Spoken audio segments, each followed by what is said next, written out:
ओम नमः शिवाय. हर हर महादेव. भगवान भोलेनाथांच्या कृपेने तुमच्या सर्व इच्छा मनोकामना पूर्ण हो. श्रावण म्हणजे व्रत वैकल्यांचा सण म्हणून त्याची हिंदू धर्मात ओळख आहे. श्रावणातल्या प्रत्येक सोमवारी महादेवांची मनोभावे पूजा शिवभक्त करतात. श्रावणातल्या प्रत्येक सोमवारी महादेवाच्या पिंडीवर बेलपत्र अर्पण केले जातं. त्याचबरोबर श्रावणातल्या प्रत्येक सोमवारी शिवभक्त महादेवांना शिवामूठ अर्पण करतात. ही शिवामूठ म्हणजे नक्की काय, तसेच ही श्रावणातच का वाहिली जाते, तसेच याची कथा काय आहे, तर ते आज आपण या व्हिडिओमधून जाणून घेणार आहोत. तत्पूर्वी तुम्ही चॅनलमध्ये नवीन असाल तर चॅनल लाईक करा व सबस्क्राईब देखील करा. तसेच कमेंटमध्ये ओम नमः शिवाय किंवा हर हर महादेव लिहायला विसरू नका, जेणेकरून आपल्याला देखील भगवान भोलेनाथांचा आशीर्वाद नक्कीच प्राप्त होईल. शिवामूठ म्हणजे नैवेद्याच्या स्वरूपात महादेवाला अर्पण करण्यात येणाऱ्या धान्यांची मूठ. त्याला शिवामूठ असं म्हणतात. श्रावण महिन्यात विशेषतः सोमवारच्या दिवशी भगवान शंकरांना अर्पण करतात. श्रावण महिन्यात महादेवाची विशेष पूजा केली जाते, कारण हा महिना शिवभक्तीचा महिना मानला जातो. या महिन्यात भगवान शिव कैलासावर वास्तव्याला आलेले असतात असं मानलं जातं, म्हणून भक्त शिवामूठ वाहून त्यांचे स्वागत करतात. श्रावण महिना हा भगवान शंकरांना अत्यंत प्रिय आहे, त्यामुळे शिवभक्त श्रावण महिन्यातील प्रत्येक सोमवारी भगवान महादेवांची आराधना करतात. शिवामूठमध्ये सहसा 5 किंवा 7 धान्यांचा समावेश असतो.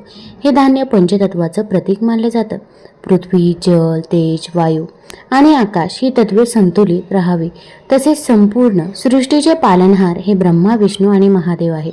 त्यामुळे त्यांच्याप्रती कृतज्ञता व्यक्त करण्यासाठी शिवामूठ अर्पण केली जाते. श्रावण महिन्यातच पावसाळा असतो आणि शेतकऱ्यांची नुकतीच पेरणी केलेली असते. शेतीची भरभराट व्हावी आणि पीक चांगले यावं अशा भावनेने भक्त शिवामूठ वाहतात. प्रत्येक धान्याचे विशिष्ट गुणधर्म असतात. उदाहरणार्थ मूग हे शुद्धतेचं प्रतीक मानलं जातं. उडीद हे बलवर्धक मानलं जातं. त्यामुळे ही अर्पणविधी आरोग्य आणि आध्यात्मिक उन्नतीसाठी उपयुक्त ठरते. निसर्ग आपल्याला कायमच भरभरून देत असतो. पृथ्वीवरील सर्व सजीवांच्या निरोगी आरोग्यासाठी निसर्ग कायम जे उत्तम आहे ते देण्याचं काम करतो. त्यामुळे त्याला धन्यवाद देण्यासाठी म्हणून शिवामूठ वाहण्यात येते.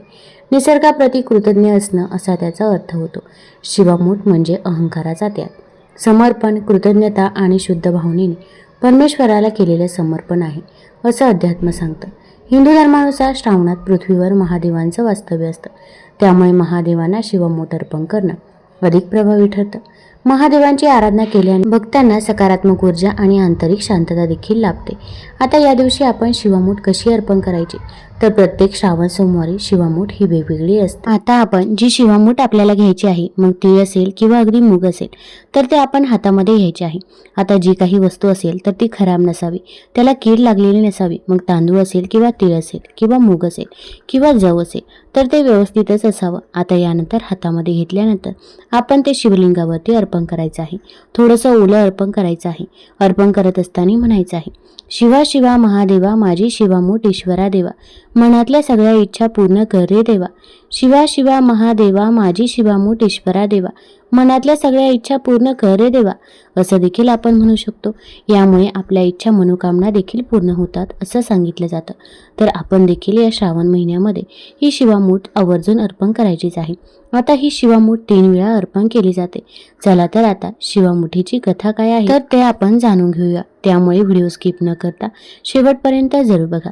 तसेच तुम्ही हा व्हिडिओ कुठून बघत आहात ते देखील आम्हाला जरूर कळवा. आटपाट नगर होतं. तिथं एक राजा होता. त्याला 4 सुना होत्या. 3 आवडत्या होत्या, 1 नावडती होती. आवडत्या सुनांचा तो चांगला सांभाळ करी. नावडतीला जेवायला उष्ट, नेसायला जाडभरड, राहायला गुरांचं बेट दिलं. गुराख्याचं काम दिलं. पुढे श्रावण मास आला. पहिला सोमवार आला. ती राणी गेली. नागकन्या देवकन्यांची भेट झाली. त्यांना विचारलं, बाई बाई कुठं जाता? महादेवाच्या देवळी जातो, शिवामूठ वाहतो. त्यानं काय होतं? व्रताराची भक्ती होते, इच्छित कार्य सिद्धीत जातं. मुलं बाळं होतात, नावडती माणसं आवडती होतात, वडील मनुष्यापासून सुखप्राप्ती होते. मग त्यांनी हिला विचारलं, तू कोणाची कोण? मी राजाची सून, तुमच्याबरोबर येते. त्यांच्याबरोबर देवळात गेली. नागकन्या देवकन्या वसा बसू लागल्या. नावडती म्हणाली, काय ग बायांनो वसा बसता? आम्ही शिवामुठीचा वसा बसतो. त्या वशाला काय करावं? मूठची मूठ तांदूळ घ्यावे, शिवराई सुपारी घ्यावी, गंध फूल घ्यावं, 2 बेलाची पानं घ्यावी, मनोभावी पूजा करावी. हाती तांदूळ घ्यावे आणि तोंडानं शिवा शिवा महादेवा माझी शिवामूठ ईश्वरा देवा, सासू सासऱ्या दिरा भावा नंद जावा, व्रताला नावडती आहे ती आवडती कर रे देवा असं म्हणून तांदूळ व्हावेत. संध्याकाळपर्यंत उपवास करावा. उष्टमाष्ट खाऊ नये, दिवसा निजू नये. उपास नाही निभवला तर दूध प्यावं. संध्याकाळी आंघोळ करावी, देवाला बेल व्हावा आणि मुकाट्यानं जेवण करावं. हा वसा 5 वर्षे करावा. पहिल्या सोमवारी तांदूळ, दुसऱ्यास तीळ, तिसऱ्यास मूग, चौथ्यात जव आणि 5वा आला तर सातू शिवामोठी करता घेत जावी. पहिल्या सोमवारी सगळं साहित्य नागकन्या देवकन्यांनी दिलं आणि दुसऱ्या सोमवारी हिला घरून आणायला सांगितलं. त्या दिवशी हिनं मनोभावी पूजा केली. संपूर्ण दिवस उपवास केला. जावानंदाने उष्टमाष्ट पान दिलं ते तिनं गायला घातलं. शंकराची आराधना केली आणि दूध पिऊन निजून राहिली. पुढे दुसरा सोमवार आला. नावडतीनं घरातून सर्व सामान मागून घेतलं. पुढं रानात जाऊन नागकन्येबरोबर मनोभावी पूजा केली आणि शिवा महादेवा, माझी शिवामोठेश्वरा देवा, सासू सासऱ्या दिरा भावा, ननंद जावा भ्रतारा, नावडते आहे ती आवडते कर रे देवा असे म्हणून तीळ वाहिले. संपूर्ण दिवस उपवास केला. शंकराला बेल वाहिला. दूध पिऊन निजून राहिली. संध्याकाळी सासू सासऱ्यांनी विचारलं, तुझा देव कुठं आहे? नावडतीनं जबाब दिला, माझा देव फार लांब आहे. वाट कठीण आहे, काटेकोटे आहे, साप वाघ आहे, तिथं माझा देव आहे. पुढे तिसरा सोमवार आला. पूजेचं सामान घेतलं. देवाला जाऊ लागली. घरची माणसं मागत चालली. नावडती तुझा देव दाखव म्हणून म्हणू लागली. नावडतीला रोजचा सराव होता. तिला काही वाटलं नाही. यांना काटेकोटे पुष्कळ लागले. नावडतीची दया आली. आजपर्यंत रानात कशी येत असेल कोण जाणे. नावडतीला चिंता पडली. देवाची प्रार्थना केली. देवाला तिची करुणा आली. नागकन्या देवकन्या यांसह वर्तमान देऊळ सुवर्णाचं झालं. रत्नजडिताचे खांब झाले. हंड्या झुंबर लागली. स्वयंभू महादेवाची पिंडी झाली. सगळ्यांनी देवाचं दर्शन घेतलं. नावडती पूजा करू लागली. गंध फूल वाहू लागली. नंतर मूग घेऊन शिवा शिवा महादेवा, माझी शिवामोठेश्वरा देवा, सासू सासऱ्या दिरा भावा, ननंद जावा भ्रतारा, नावडती आहे ती आवडती कर रे देवा असे म्हणून शिवाला वाहिले. राजाला मोठा आनंद झाला. नावडतीवर प्रेम वाढलं. दागिने ल्यायला दिले.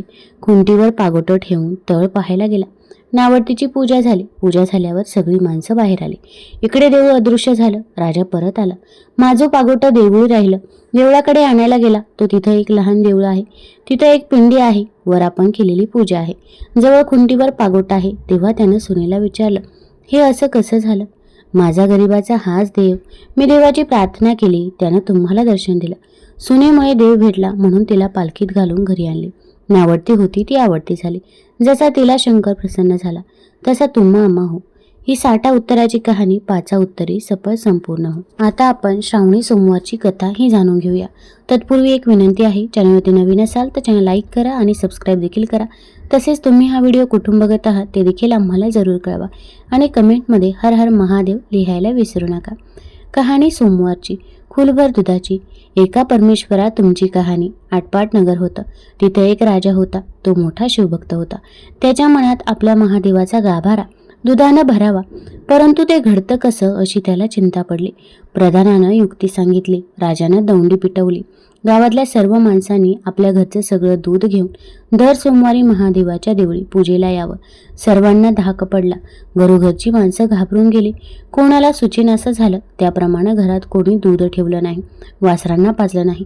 मुलांना दिलं नाही. सगळं दूध देवळात नेलं. गावचं सर्व दूध गाभाऱ्यात पडलं तरी देवाचा गाभारा भरला नाही. दुपारी एक चमत्कार झाला. एक म्हातारी बाई होती. तिनं आपल्या घरचं कामकाज आटपलं. मुलाबाळांना खाऊ घातलं. लेकी सुनांना न्हाऊ घातलं. गाई वासरांना चारा घातला. त्यांचा आत्मा थंड केला. आपल्या जीवाचं सार्थक व्हावं म्हणून थोडं गंध फूल घेतलं. 4 तांदळाचे दाणे घेतले. 2 बेलाची पानं घेतली आणि खुलभर दूध घेतलं. बाई देवळात आली. मनोभावी पूजा केली. थोडं दूध नैवेद्याला ठेवलं. देवाची प्रार्थना केली. जय महादेवा नंदिकेश्वरा, राजानं पुष्कळ दूध तुझ्या गाभाऱ्यात घातलं, पण तुझा गाभारा भरला नाही. माझ्या खुलभर दुधानं भरणार नाही, पण मी आपली भावभक्तीने अर्पण करते असं म्हणून राहिलेलं दूध गाभारी अर्पण केलं. पूजा घेऊन मागे परतली. इकडे चमत्कार झाला. म्हातारी परतल्यावर गाभारा भरून गेला. हे गुरुवाने पाहिलं. राजाला कळवलं, परंतु त्याचा काही केला पत्ता लागला. दुसऱ्या सोमवारी राजाने देवळी शिपाई बसवले, तरीही शोध लागला नाही. चमत्कारही असाच झाला. पुढे तिसऱ्या सोमवारी राजा बसला. म्हातारीच्या वेळेस गाभारा भरला. राजाने तिचा हात धरला. म्हातारी घाबरून गेली. तिला अभय वचन दिलं. तिनं कारण सांगितलं. तुझ्या आज्ञेनं काय झालं? वासरांची मुलांचे आत्मे तळतळले, मोठ्या माणसांचे हाय हाय माथी आले. हे देवाला आवडत नाही म्हणून भरत नाही. याला युक्ती काय करावी? मुला वासरांना दूध पाजावं, घरोघरी सगळ्यांनी आनंद करावा, म्हणजे देवाचा गाभारा भरेल, देव संतुष्ट होईल. नंतर राजानं म्हातारीला सोडून दिलं. गावात दवंडी पेटवली. चौथ्या सोमवारी राजानं पूजा केली. मुलाबाळांना गाई वासरांना दूध ठेवून उरलेलं दूध देवाला वाहिलं. हात जोडून प्रार्थना केली. डोळे उघडून पाहताच तो देवाचा गाभारा भरून आला. राजाला आनंद झाला. म्हातारीला इनाम दिले. लेकी सुना घेऊन ती सुखानं नांदू लागली. तसे तुम्ही आम्ही नांदू. ही साठा उत्तराची कहाणी पाचा उत्तरी सफळ संपूर्ण हो. कहाणी श्रावणी सोमवारची. आटपाट नगर होतं. तिथं एक राजा होता. त्याला 4 बायका होत्या. राजाने एकेकीला एक एक काम वाटून दिलं. पहिलीला दूध दुभत्याचं काम सांगितलं, दुसरीला स्वयंपाकाचं सांगितलं, तिसरीला मुलाबाळांचं सांगितलं, चौथीला आपली सेवा करण्यास सांगितली. अशी कामं वाटून दिली. असं बरेच दिवस चाललं. पुढे बायका बायकांत भांडणं लागली. एक म्हणे तूच का मुलाबाळांचं करावंस, दूध दुभत्याचं का करू नये, दुसरी म्हणे हिनंच का राजाची सेवा करावी आणि आम्ही का करू नये, तिसरी म्हणे मीच का स्वयंपाकीन बाई व्हावे. अशी आपली चौघींची भांडणं लागली. हे एके दिवशी राजाच्या कानी गेला. राजाचं मन उद्विग्न झालं, मुख चिंताक्रांत झालं. तसाच उठला, कचेरीत गेला. इतक्यात तिथं वसिष्ठ ऋषी आले. राजाने त्यांना नमस्कार केला, बसायला आसन दिलं. वसिष्ठांनी राजाचं तोंड पाहिलं, चिंताक्रांत दिसलं. वसिष्ठांनी कारण पुसलं. राजाने सांगितलं. ऋषी व राजा उठले, राणीच्या महाली गेले. 4 राण्यांना एक ठाई हाक मारली. भांडणाचं कारण पुसलं. राण्यांनी सांगितलं. पहिली म्हणाली मीच का असं करावं, दुसरी म्हणाली मीच का असं करावं. अशी आपली चौघींनी कारणं सांगितली. राजा म्हणाला मला आपली यांना हीच कामं सांगावीशी वाटतात. तेव्हा वसिष्ठांनी अंतर्दृष्टी लावली. भांडण्याचं कारण शोधून काढलं. नंतर ते पहिल्या राणीकडे वळाले. तिला म्हणाले अगं अगं तुला दूध दुभत्याचं काम सांगितलं आहे ना. ती म्हणाली हो तर. मग एक आता तू आदल्या जन्मी गाय होतीस, रानात नेहमी चरत असत. तिथं जवळच एक शिवलिंग होतं. भर 2 प्रहरी त्याजवळ तू दुधाच्या धारा धरीस, त्याजवळ अभिषेक करत. त्यामुळे तुला हा जन्म आला, राजाची राणी झालीस. पण गेल्या जन्मीचं व्रत अपुरं राहिलं. ते पुरं व्हावं म्हणून शंकरानं ही आज्ञा राजाला केली. त्यानं ती तुला सांगितली ती तू मान्य कर. नवराच म्हणे शंकरधर, जसं तो सांगेल तशी तू वाग, म्हणजे तुझं कल्याण होईल आणि शेवटी कैलासाला जाशील, असा ऋषींनी आशीर्वाद दिला. राणीनं त्यांना नमस्कार केला. भांडण सोडून दिलं. सुखासमाधानानं वागू लागले. पुढं काय झालं? ऋषी दुसऱ्या राणीकडे वळाले. तिला विचारले तू का गं भांडतेस? ती म्हणाली मीच का स्वयंपाकीन व्हावं, याचं कारण मला सांगा. ऋषीने अंतर्ध्यान लावलं, कारण शोधून काढलं. ते म्हणाले बाई बाई, आदल्या जन्मी तू एक गरीब ब्राह्मणाची बायको होतीस. कोराणं मागत असत. तेव्हा दर सोमवारी उपवास करत, भिक्षेला जात, 5च घरी कोराणं मागत, त्याचा स्वयंपाक करून महादेवाला नैवेद्य दाखवीत. ही भक्ती देवाला आवडली. त्यानं तुला राजाची राणी केली. राजानं तुला हे काम लावून दिलं, ते तू मान्य कर. सगळ्यांना जेवू घाल, सगळ्यांचाच आत्मा थंड कर, म्हणजे तुझं व्रत पुरं होईल. मनोभावे राजाची सेवा कर, म्हणजे ती शंकरास पावे आणि ती तुला कैलास लाभेल, असा तिला आशीर्वाद दिला. राणीनं ऐकलं व ती सुखासमाधानानं वागू लागली. पुढं ऋषी तिसऱ्या राणीकडे वळाले. भांडण्याचं कारण विचारलं. राणीने सांगितलं. ऋषींनी अंतर्ध्यान लावलं. पूर्वजन्मीची हकीकत जाणली. राणीला म्हणाले आदल्या जन्मी तू मांडली नव्हतीस. दर सोमवारी चांगली चांगली फळं शंकराला अर्पण करत, स्वतः उपवास करत, असा तुझा नियम असेल, म्हणून तुला देवानं राजाची राणी केली. तू दिलेल्या फळांची देवानं तुला मुलं दिली. राजाने ती तुला सांभाळायला लावली. ती तू आनंदाने सांभाळ, सुखानं वाग, यातच तुझं कल्याण होईल, तुला शंकर प्रसन्न होईल, असा तिला आशीर्वाद दिला. राणीने नमस्कार केला व सुखानं वागू लागली. पुढं काय झालं? ऋषी चौथ्या राणीकडे वळाले. तिला भांडण्याचं विचारलं.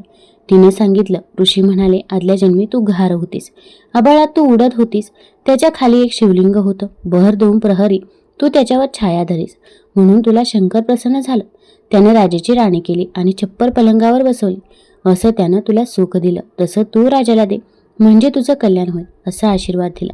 ऋषीने 4 राण्यांचं समाधान केलं आणि भांडण मिटवलं. राजाला आनंदी केलं व आपण निघून गेला.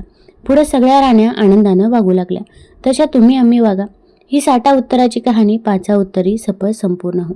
तुम्हाला जर ही कहाणी आवडली असेल तर चॅनल लाईक करा, सबस्क्राईब करा आणि आपल्या मित्रपरिवारासोबत जरूर शेअर करा. धन्यवाद.